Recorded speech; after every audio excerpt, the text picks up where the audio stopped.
Buenos días, este es el noticiero de Minera Andina, su informativo semanal minero por streaming, con las principales noticias de la semana que pasó y una interesante entrevista con el Dr. Arnoldus van den Hurk, experto internacional en energías limpias para minería. Transferencias del sector minero con cifra récord de 10.228 millones de soles. Hanan identifica pórfidos de cobre-oro y oro epitermal en Proyecto Belén. Regulus anuncia una inversión de $5 millones por parte de Osisko Gold Royalties. Solis Minerals anuncia denuncios otorgados en su proyecto Cinto. Element 29 comienza la fase 2 de perforación en el IDA. Buenaventura informó al mercado de valores los resultados del tercer trimestre del 2022. Tinca perfora 6 metros a 19% de zinc en Ayahuilca. Peruvian Metals anuncia rendimiento récord en su planta Águila Norte. DLP Resources anuncia emisión de acciones por desempeño. Minera Andina Internacional, Brasil. Regalías mineras alcanzan cifra histórica.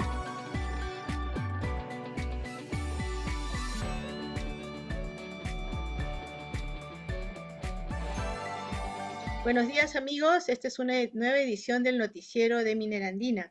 En esta ocasión vamos a tener el gusto de presentar a Arnoldus van den Hurk. Él es un experto internacional en energías limpias para minería y muchos temas colaterales en relación a esos temas muy interesantes y muy novedosos, de los cuales vamos a conversar ahora. Arnoldus no es extraño a Perú, él lo conoce muy bien, ha trabajado como experto en operaciones en Buenaventura, en Yanacocha, en Poderosa, ha dado una conferencia en el último Perumín y justamente sobre eso es lo que queremos conversar con él. Buenos días Arnoldus, es un gusto tenerte en el programa de Minera Andina. Yo no di una conferencia en Perumín. Había entendido que habías dado una conferencia ahí. Bien, entonces la primera pregunta o el primer tema de conversación, él discute, presenta mucho el tema de la biominería. Entonces, eso es un concepto relativamente nuevo en el sentido que Arnoldus lo propone. Explícanos, Arnoldus, ¿cuál es el concepto de biominería y por qué es importante? Mira, yo te explico. Desde hace 10 años que empecé la consultora que tengo actualmente, me he focalizado 100% en energías renovables en minería, ¿no? Entonces, sobre todo durante la primera fase fueron energía solar fotovoltaica, eólica, hidráulica, baterías, luego llegó el mundo del hidrógeno, etc. Sin embargo, había un tema que lo tenía siempre pendiente, que era el tema de la bioenergía, ¿no? Biomasa, biodiesel, tal. Entre otras cosas porque la tecnología no estaba tan avanzada como lo que ha ocurrido en los últimos 3 años, que ha habido un cambio absoluto. Y a diferencia del resto de las energías renovables o la economía circular, que lo que se dedican es a reducir la huella, reducir las emisiones, lo que hace la bioeconomía, que integra tanto la bioenergía como otras actividades, es capturar huella de carbono desde un punto de vista biológico. Y eso, entre que uno desciende y otro captura, es lo que ahora se conoce como el camino hacia el net cero. Porque net zero emissions, o sea, emisiones netas cero, es un balance entre lo que yo reduzco y lo que yo capturo. Lo que ocurre es que, en especial en el caso de la minería y otras industrias, se han centrado muchísimo en lo que son reducciones de huella de carbono, reducciones de emisiones que son necesarias, pero muy poco en la captura, cuando las posibilidades que está dando la captura son enormes. ¿Cómo tecnológicamente, cómo se presentan esos procesos para la captura de esas emisiones? Yo, antes de eso, me gustaría decir cuál es el problema.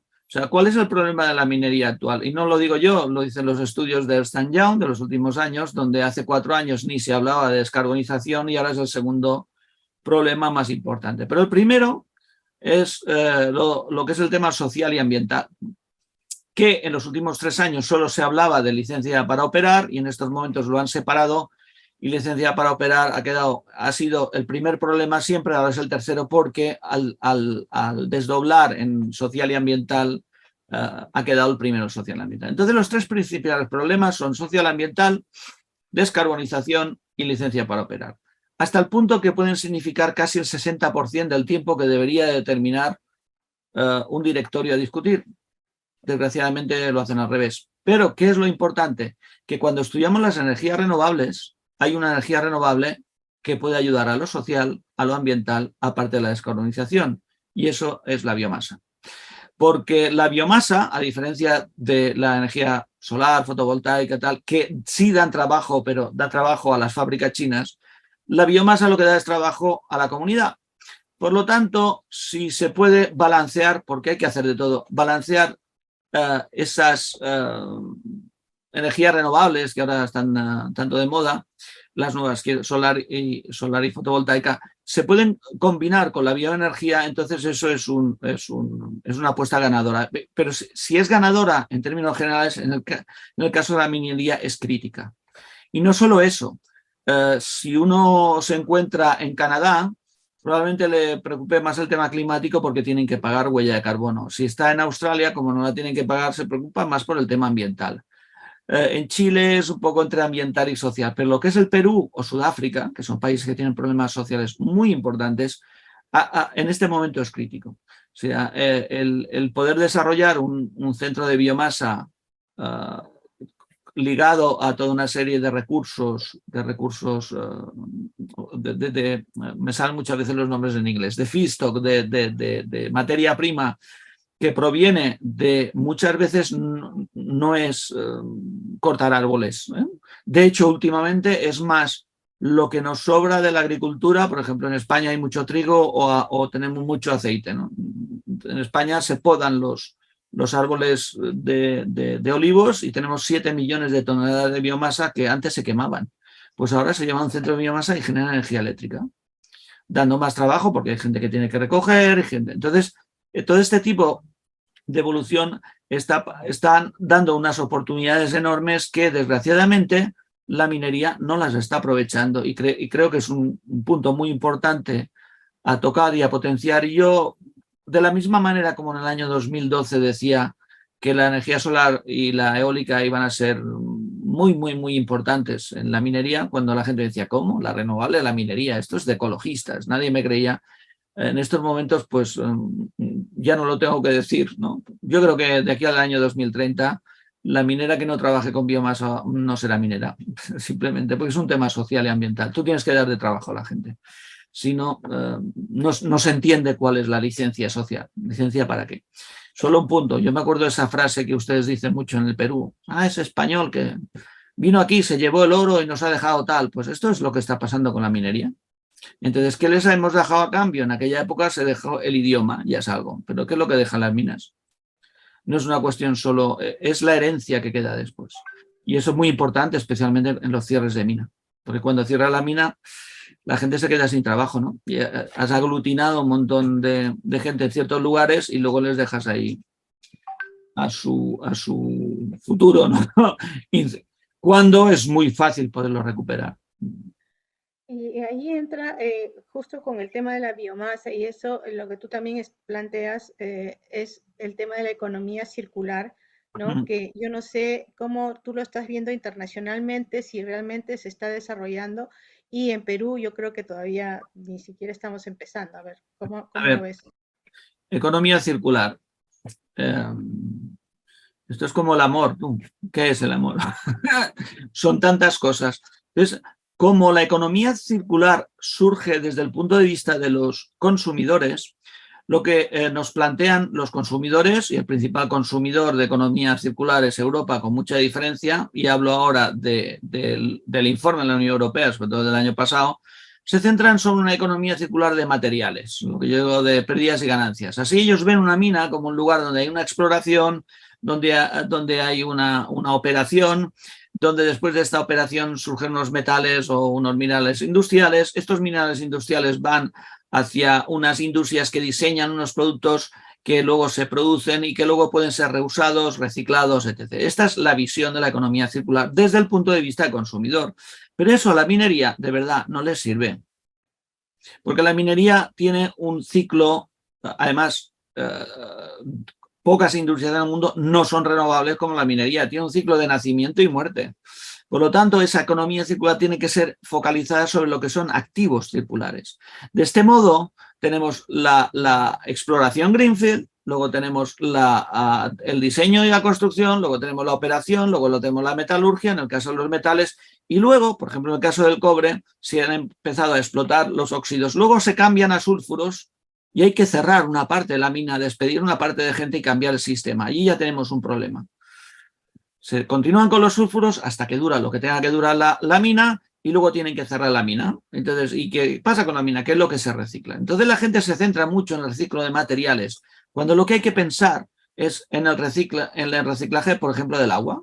Entonces, ¿qué es lo que permite la bioeconomía? La bioeconomía en un cierre minero, sea por un cierre de farming, que llaman bueno, agricultura regenerativa o este tipo de cosas, sea por la generación de biomasa posterior, sea por un cierre cultural, que en ocasiones, pues bueno, en España hay muchos ejemplos, ¿no?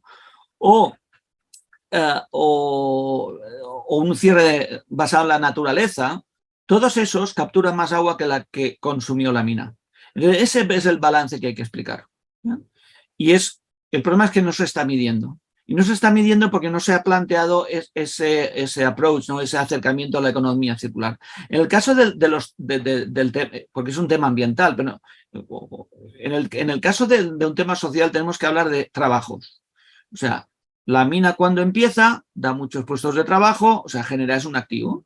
Trabajos, pero cuando tiene un cierre, sea progresivo, un cierre final, tiene una pérdida de trabajos. Por lo tanto, se convierte en un pasivo. El poder equilibrar ese pasivo como un activo da una real economía circular. Por eso es tan importante diseñar, y además por ley ya se pide, diseñar cómo va a ser ese cierre activo. Y no eso es un cierre, con perdón, de dejar 4 pajaritos y todo muy bonito. No, no. Todo empieza en los suelos. Los suelos son los que tienen que tener la suficiente biodiversidad para que las plantas sean biodiversas y para que luego tengamos una gran biodiversidad de pajaritos y otras cosas. Por lo tanto, ese approach es absolutamente diferente al clásico del consumidor. Un país como Perú o un país como Chile tienen que pensar más en ese sentido de lo que es economía circular, en el caso de la minería. Y en tu visita al Perú, y que tú ya conoces varias operaciones, ¿no? Y no chiquitas, sino grandes, ¿tú cómo ves al Perú si están haciendo trabajos o proyectos orientados a este tipo de economía circular o enfocados en el regenerar los suelos? Bueno, eso sí creo, ¿no? Pero ¿cuál es tu visión sobre cómo está la minería en Perú en ese sentido?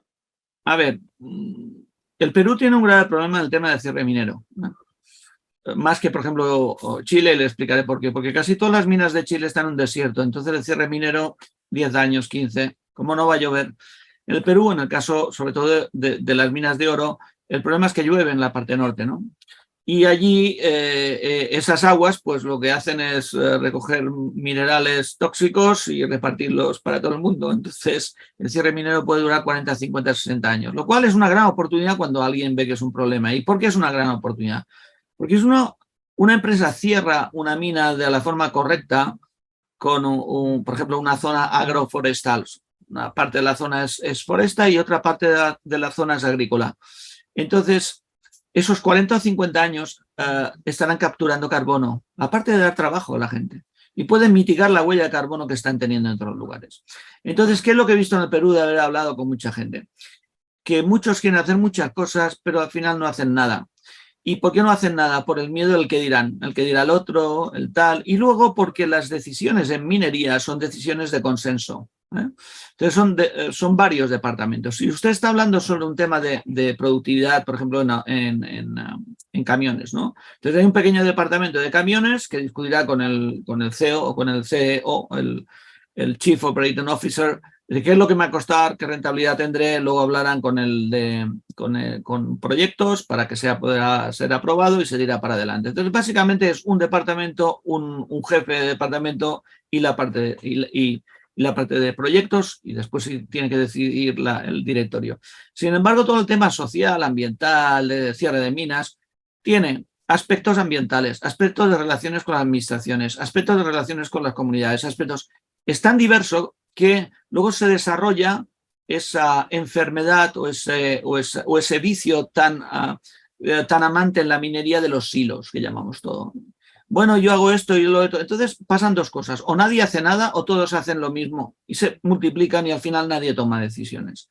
Esta es la realidad. Por eso esa visión de la economía circular y un poco lo que comentábamos antes de la grabación es que los directorios, los CEOs, tienen que entender que al menos el 50% de su tiempo se tienen que dedicar a eso, les guste o no, porque un buen cierre de minas permite una reducción de tiempos impresionante en permisología, una mejor imagen, unos menores riesgos. No lo digo yo, lo dice Ernst & Young, lo dice Deloitte, lo dicen todas las grandes consultoras.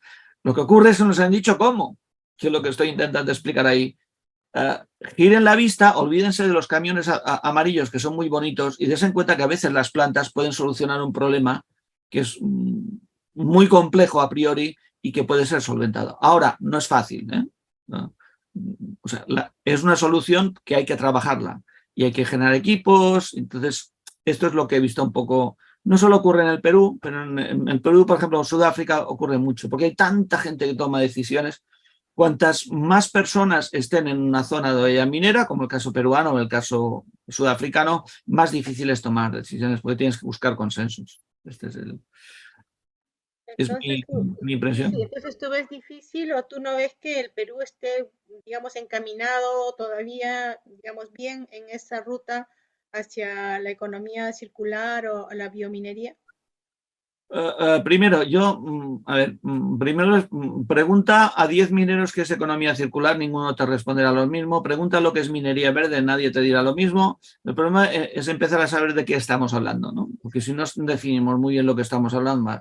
De hecho, cuando, por ejemplo, llamas de bioenergía, primero hay muchas... O sea, la gente tiene que estudiar, tiene que aprender. O sea, lo primero que le viene a la cabeza son los bosques, y no es verdad. O sea, si usted tiene trigo, en el caso europeo, cebada o caña de azúcar, tal que sepa, que recojan el trigo o lo que fuera y el resto lo van a quemar.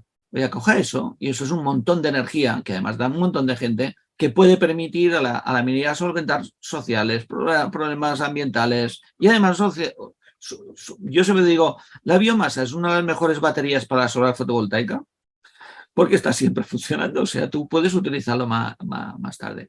Entonces, este es un caso. Y segundo, prueba, yo te invito a que pruebes y preguntes a 20, a 30, a 40, a 100 mineros cuál es la energía, no te la voy a preguntar a ti, cuál es la energía renovable que más se usa en el mundo.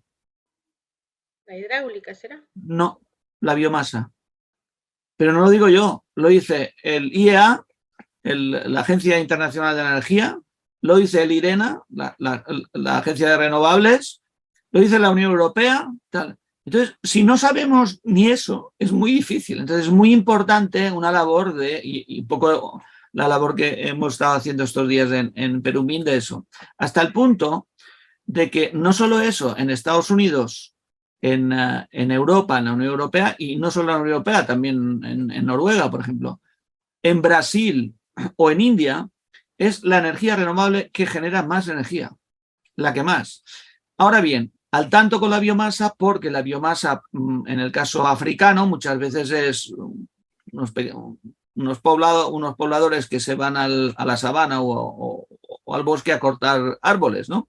Pero en el caso europeo o americano o norteamericano es estructural. Quiere decir, esto es un proyecto comercial. Y en los últimos 5 años en Europa, son datos de Deloitte, del estudio de este año, en los últimos 5 años, la energía que más ha crecido en la Unión Europea es la biomasa, no es la solar ni la eólica, y más que la solar y la eólica juntas. Y en el mundo, la biomasa es el doble que la hidráulica y el resto de las renovables juntas. Pero esta es solo una parte cuando hablamos de consumo, y esto es importante. Una cosa es cuando hablas del consumo energético, pero cuando vamos a la energía primaria, el tema es más espectacular. Normalmente el waste to energy, o sea, los residuos que transformas en energía, suele estar muy relacionado con la biomasa. Y estadísticamente ya los pone juntos. Pues bueno, que sepas que la biomasa y waste energy juntos equivale en generación primaria a toda la energía nuclear, hidráulica, eólica y solar sumadas, que es un 9,5%. O sea, casi la mitad de todo el gas natural del mundo. Claro, y eso se hace de una manera, como diría, donde no se conoce, porque si se conociera se haría mucho más. Entonces, lo importante es entender esto y entender otra cosa. La biomasa no es negativa, o sea, no es...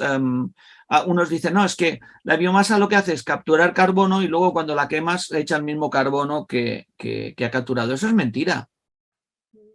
Una planta, o sea, el ecosistema de una planta y el suelo donde está, solo el 30-35% está en superficie, que es lo que se quema. Otro 30% está en las raíces y la microbiología un 40%. Lo que ha ocurrido es que hasta hace 3 años no se podía medir, y peor, cuando se podía medir no se certificaba, los bancos no lo bancabilizaban, pero ahora ya sí.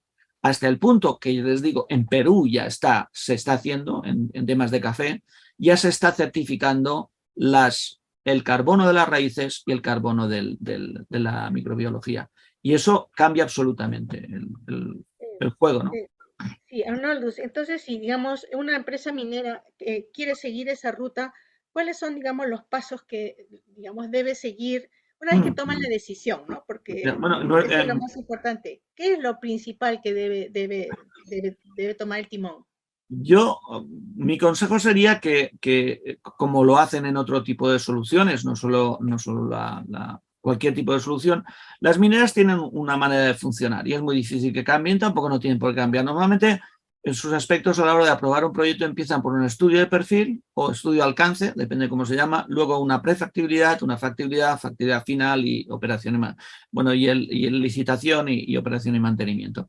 Seguir esa misma ruta. Entonces, ¿qué es lo que haces al principio? Un estudio de perfil. Y en el estudio de perfil lo que necesitas son expertos que sepan de esto. Entonces, yo les aconsejo que busquen expertos, pero, y ahora con todo el respeto del mundo, al tanto, en el mundo de la bioeconomía hay muchos pequeños productores que ayudan a pequeños productores, de una hectárea, de 15 hectáreas, que son un poco ONGs, con perdón de la expresión, un poco hippies, que están muy bien, tienen muy buena voluntad, pero no tienen escalabilidad. O sea, no pueden escalar porque no tienen equipos para eso. Y no hay tantas empresas en el mundo que puedan hacer eso. Entonces, en nuestro caso, sí podemos demostrar, y ya lo presentamos en Perumín, cuando nos entrevistamos diferentes mineras. En nuestros últimos 14 proyectos, seleccionamos una serie, que son más grandes, que han estado trabajando en los últimos 10 años, en estos momentos están capturando la misma huella de carbono que la mitad del país de Perú. La mitad. Para que tengas una idea, es más o menos entre 30 a 35 veces la huella de carbono de Cerro Verde, o la huella de carbono de Antamina, o la huella de carbono de las Bambas. Entonces dice, ¿cómo? No es porque seamos bonitos. Yo lo que quiero expresarles es la importancia de la biomasa y de tomársela muy en serio. Y tomársela en serio también tiene que ver con el seleccionar unos buenos partners para hacerlo. Que en ocasiones no tiene que ser, ya le digo, unos expertos les ayudan y otros les pueden hacer los desarrollos. Pero claro, lo primero que tienen es aprender el juego, cómo funciona, y para eso necesitan ese tipo de asesores, que ha ocurrido también con la solar y eólica, porque yo he trabajado en esto durante años, ¿no? Entonces, este es un poco, este es el tema. Y luego, ir con el cerebro con el paracaídas abierto. O sea, no se sorprendan de lo que van a encontrar, no se lo pueden sorprender, porque el potencial que tiene la biomasa y bioeconomía, no solo en el tema de captura de carbono, en el tema social, es algo de la típica expresión que les surgirá será ¿cómo es que no había pensado yo antes en ello? Y yo les voy a decir por qué, porque hasta antes de la COVID no se podía hacer. O sea, ¿qué es la COVID más que investigación en biotecnología y en inteligencia artificial que ha permitido que una vacuna que necesitaba 5 años en hacerse se ha hecho en 8 meses. ¿Y qué se cree? ¿Que solo se lo han hecho para la farmacéutica? Otro dato, en agricultura regenerativa. Hace 3 años ninguna compañía grande del mundo invertía en agricultura regenerativa. Hoy ya hay 40 de los 500 empresas de Fortune. Por ejemplo, McDonald's, PepsiCo, Unilever.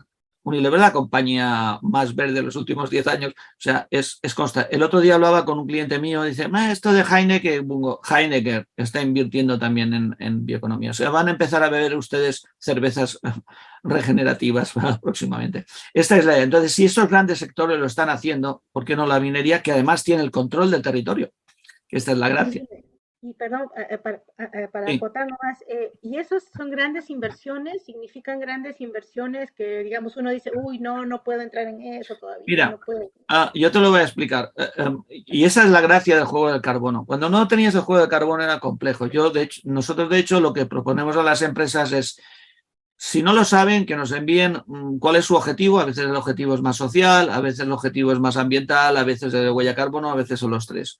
3 frases. Y luego nos envían los mapas. Bueno, los mapas no, las imágenes KMZ que decimos nosotros de Google Earth. ¿Qué puede haber? Y en 15 días lo miramos, hacemos un escaneo y vemos, mira, aquí se podía hacer esto y esto. Esto es gratis. Ahora, ¿qué es lo que podemos hacer? Aquí hay 2 opciones. Una opción es que lo quieras hacer tú y tendrás que pagar un estudio de $80.000, por ejemplo. Pero cuidado, estamos hablando de una captura de carbono que al tercer año ya no es que lo haya recuperado, te está recuperando el valor por 200 o 300 veces más. O sea, las tasas de retorno son... O sea, uno, que sea la compañía minera o cualquier tipo de compañía que le interese. 2, ya lo pagamos nosotros. ¿Qué quiere decir? Traemos los fondos de Londres, certificados, no hippies, fondos de verdad, y lo financian todo, desde el principio hasta el final. ¿Por qué? Porque es que el carbono, ahora lo que no hay son proyectos. O sea, dinero, un montón. Entonces, y además no solo eso, la minera puede convertirse en una promotora. O sea, que si captura más carbono del que realmente necesita, lo puede vender, el fondo se encarga de hacerlo. Entonces, por ponerte un ejemplo, mi socio el más experto, el doctor Emiliano Maleta, acaba de llegar esta misma semana no puedo decir para qué compañía, es una compañía petrolífera, pero no puedo, de empezar un proyecto de 86.000 hectáreas en Filipinas. Y de estos hay más. O sea, el mundo se está moviendo para allí. Creo que la minería no debe mirar para otro lado. Hay unas oportunidades que mejor que las aproveche, que no sean otras. Pero bueno, lo entendiste. Puede pagar el estudio de perfil y a partir de allí hacer cualquier desarrollador, porque tienes que entender que esto es un negocio, es un negocio. En el caso ambiental y en el caso social, hasta el punto de que nuestro planteamiento no es ayudar a las comunidades a hacer quinoa, sino a hacer barritas de quinoa. Y ese es el cambio absoluto, porque para hacer barritas de quinoa necesitas energía, y la energía te la está dando la misma biomasa, independientemente de la solar y la eólica. Por lo tanto, esa herencia cultural que puedes dejar es factible de hacer, de hecho la hemos hecho, e incluso en cierres de minas, como en el de Ghana, un proyecto que estuvimos, que un cierre de mina ilegal, lo que llaman ustedes artesanal o, bueno, lo que pasa en Madre de Dios, ¿no? Entonces algo parecido allí y cerramos 15.000 hectáreas y ha quedado todo fenomenal. Pagados por la huella de carbono, por los fondos de huella de carbono. Muy bien, muy interesante, Arnoldo, la conversación. Podríamos seguir conversando horas. De repente, una próxima vez podemos solamente coger un tema, ¿no? Sí. Un tema y desarrollarlo todo completito en el Perú y en el mundo, porque temas hay, pues, esos son temas, pues, del futuro, de ahora y del futuro. Muy bien, Arnoldo, muchas gracias, por estar con Minerandina, por esa tan interesante conversación. Amigos, espero que hayan disfrutado la conversación con Arnoldus y hasta la próxima oportunidad con nuestro noticiero. Muchas gracias y Muchas gracias a ustedes. Buenas tardes, Arnoldus. Estamos aquí para ayudarles.